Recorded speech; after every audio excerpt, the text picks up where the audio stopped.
स्वागत है आप सभी का फिर से मेरे नए वीडियो में। प्रवास और ज्वर यह खंड है और यह गिरिराज शर्मा जी के द्वारा बताया गया है। छठा खंड है प्रवास और ज्वर। सन 1966 का प्रसंग है, 1966।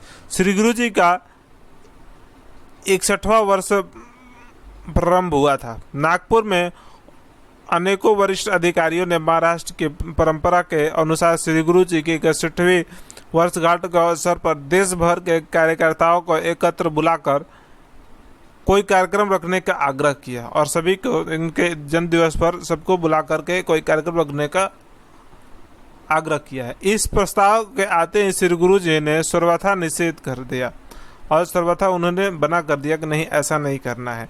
जब लोग लंबे समय तक आग्रह करते ही रहे तो वर्षगांठ के 8-10 दिन पहले उन्होंने कहा, इस वर्षगांठ के अवसर पर भी मैं अपना प्रवास कार्यक्रम का यथावत रखूंगा और मैं उस समय जहां भी रहूं वहीं यदि सभी प्रांतों में से एक एक व्यक्ति आवे तो आ सकते हैं और एक एक व्यक्ति सभी प्रांतों से एक एक व्यक्ति आवे तो आ सकते हैं, उसके लिए थोड़ा सा मान गए। श्री गुरु जी उस दिन उड़ीसा प्रांत के मयूरगंज नगर में थे। वहां जिले का 3 दिवसीय शिविर था। देश भर के सभी प्रांतों में एक एक कार्यकर्ता मयूरगंज पहुंचे। राजस्थान से मुझे जाने के लिए आदेश हुआ। मैं भी वहां अपने वर्षगांठ के दिन पहुंच गया। हम लोग श्री गुरु जी के पास प्रातःकाल 1-1.5 घंटा बैठ गए।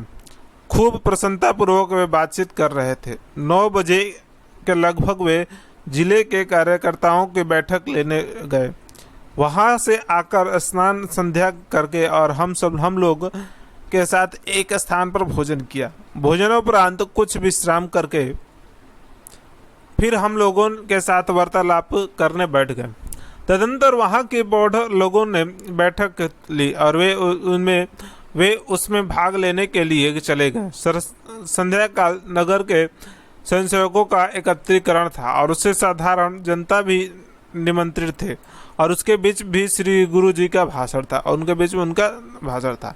रेलगाड़ी का जंक्शन स्टेशन मयूरगंज के 18-20 मील की दूरी पर है। सार्वजनिक कार्यक्रम होने के बाद अपनी संध्या करके श्री गुरु जी और हम सब लोग स्टेशन पहुंचे। गाड़ी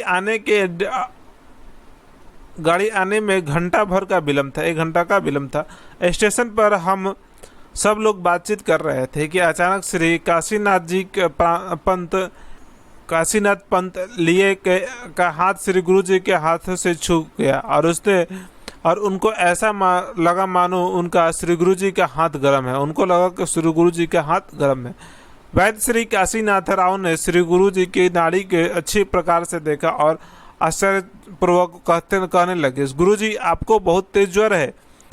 मुझे लगता है कि आपको लगभग 103 डिग्री तापमान है। पहले ही बताया था 102 डिग्री तापमान होने पर भी उन्होंने बौद्धिक दिया था अपने इस कार्यक्रम में चल रहा था, उस कार्यक्रम में बौद्धिक दिया था। इस पर श्री गुरु जी हंसे और बोले, अरे आज तो कुछ कम है, कल तो उससे भी 2 डिग्री अधिक था। और उन्होंने कहा कि आज तो कम है, कल तो उससे भी 2 डिग्री अधिक था। यह सुनकर श्री काशीनाथ राव बहुत क्षुब्ध होकर कहने लगे, श्री गुरु जी आपका शरीर देश की धरोहर है, आपको इसे पूर्ण स्वस्थ और रोग मुक्त रखना चाहिए।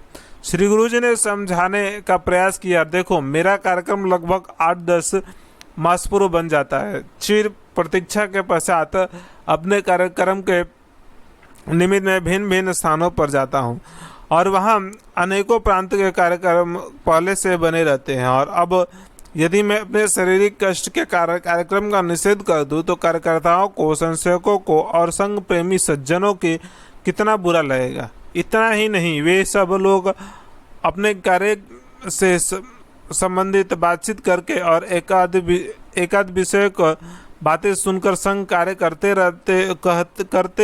संघ कार्य करने हेतु प्रवृत्त होने का विचार करते हैं। मेरे नहीं जाने से यह सब नहीं हो पाएगा और उन स्थानों का कार्य प्रगति करने पर रुक जाएगा, प्रगति करने से रुक जाएगा। इस पर हम सब लोग चुप हो गए और सभी गंभीर विचारों से निगल हो गए और मेरे मन में भी यह भी विचार आया कि देखो श्री गुरु जी 103 डिग्री ज्वर के तापमान में अपने पूर्व निश्चित कार्यक्रम को निभाना ही यह लोगों और हम लोगों को भी जो बीच में आ धमके उनके साथ दिन भर 3-4 घंटे परम प्रसन्नता से मुद्रा से उनके प्रसंगों का वार्तालाप करते, यह अद्भुत संयम और कर्तव्य प्रेरणा ही थी उनमें, और ये इस प्रकार की कर्तव्य प्रेरणा उनके मन में थी। और आशा करते हैं आपको वीडियो अच्छा लगा होगा। अगर वीडियो अच्छा लगा है तो मेरे चैनल को सब्सक्राइब कीजिए, लाइक कीजिए और ज़्यादा से ज़्यादा लोगों तक शेयर कीजिए। धन्यवाद मेरे वीडियो को देखने के लिए, और मिलते हैं अगले वीडियो में। चलिए,